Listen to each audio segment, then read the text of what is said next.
English reading for adult education. To wear white and black clothes. I don't know what you read, but even brown shoes are considered unacceptable for official dress behavior. Only black shoes are accepted.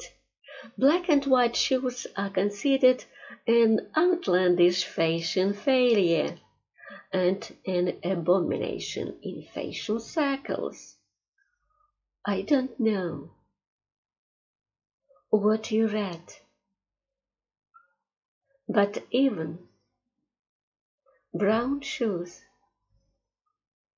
are considered unacceptable for official dress behavior. Only black shoes are accepted. Black and white shoes are considered an outlandish fashion failure and an abomination in fashion circles.